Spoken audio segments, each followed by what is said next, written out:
1990 में इराक ने कुवैत पर हमला कर दिया। इराक की फौज सिर्फ 2 दिन के अंदर अंदर कुवैत पर कब्जा करके बैठ गई। क्रीक सिटी की तामीर तो बहुत दूर की बात थी, लोगों के चलते कारोबार भी बर्बाद हो चुके थे और मुकामी लोग अपने घरों में कैदी बनकर रह गए। अमेरिका ने कुवैत की मदद की और इराक के खिलाफ मुकाबला किया। 1 साल तक ये मामला चलता रहा, लेकिन जब इराकी फौज कमजोर पड़ने लगी तो इन्होंने जाते जाते कुवैत की 700 से ज्यादा ऑयल वेल्स में आग लगा दी और ये आग इतनी खतरनाक थी कि अगले 10 महीनों तक इस पर काबू ना पाया जा सका, क्योंकि इराकी फौजियों ने ऑयल वेल्स के इर्द गिर्द अंडरग्राउंड माइंस इंस्टॉल कर दी थी। एक अंदाजे के मुताबिक इस आग से रोजाना कुवैत के कुओं से 60 लाख बैरल का नुकसान हुआ, यानी टोटल 10 महीनों के 180 करोड़ बैरल का नुकसान। नाज़रीन, पूरी दुनिया में 15 दिनों तक जितना ऑयल आज के दौर में इस्तेमाल होता है, इससे ज्यादा ऑयल कुवैत में जलकर हवा हो गया था। 10 महीनों में कुवैत ने $1.5 अरब खर्च करके इस आग पर काबू पाया। ये हिस्ट्री का एक ऐसा वाकया था जिसने अगले कई सालों तक कुवैत को हिलाकर रख दिया था। जब तक कुवैत इस मसले से बाहर आया तब तक बहुत देर हो चुकी थी। एक और गल्फ कंट्री में ऐसे ऐसे प्रोजेक्ट्स तामीर हो चुके थे कि इनके सामने कुवैत के सी सिटी का प्रोजेक्ट कोई खास मायने नहीं रखता था। ये नाज़रीन, हम बात कर रहे हैं दुबई की, जहां दुनिया का सबसे महंगा तरीन 5 स्टार होटल, आर्टिफिशियल आइलैंड्स के कई प्रोजेक्ट्स और इससे बढ़कर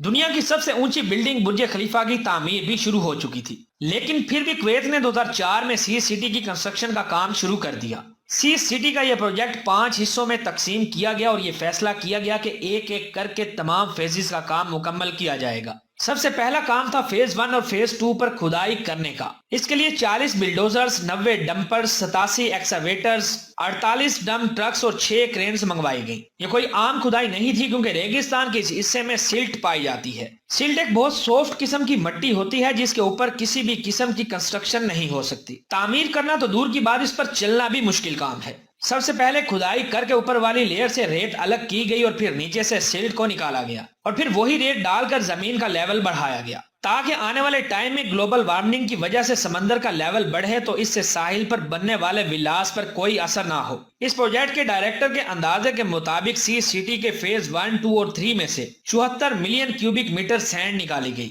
ये तकरीबन इतनी ज्यादा रेत थी कि इससे अहमदाबाद में वाक़या दुनिया का सबसे बड़ा स्टेडियम 25 मरतबा भरा जा सकता है। रेत से लेवल तो बराबर हो गया था, लेकिन अब इसको कंप्रेस करने का टाइम हो चुका था, क्योंकि ये रेत बहुत सॉफ्ट थी और किसी भी बिल्डिंग के वजन को बर्दाश्त नहीं कर सकती थी। इसको प्रेस करने के लिए क्रेनों की मदद से 15,000 किलोग्राम का वजन जमीन पर गिराया जाता। जिस जगह पर यह लोड गिराया जाता उस जगह पर बहुत बड़ा गड्ढा बन जाता था। एक दिन में तकरीबन 1200 मरतबा 15,000 किलोग्राम का यह वजन जब जमीन पर गिराया जाता तो ऐसा मंजर रुनुमा होता था। लेकिन फिर भी एक डर यह था कि इन आर्टिफिशियल क्रीक्स में जब समंदर का पानी डाला जाएगा तो ये कुदरती तौर पर फ्लो करेगा या नहीं, और अगर ये पानी टाइम पर तब्दील ना हुआ तो इसमें फंगस पैदा हो जाएगी, जिसकी वजह से बदबूदार पानी इस प्रोजेक्ट को फेल भी कर सकता है। इस मसले को हल करने के लिए टाइडल गेट इंस्टॉल किया गया, जो कि एक मैकेनिकल गेट होता है जो सिर्फ एक साइड से आने वाले प्रेशर से खुल जाता है। जब समंदर से आने वाली लहरें कम या खत्म हो जाएंगी तो ये गेट खुद ब खुद बंद हो जाएगा। कंप्यूटर पर इसको टेस्ट करने के बाद ये नोटिस किया गया कि क्रीक्स का 100% पानी टाइडल गेट लगने के बाद खुद ब खुद तब्दील हो जाएगा, लेकिन इसके बाद भी कई और मसाइल दरपेश थे।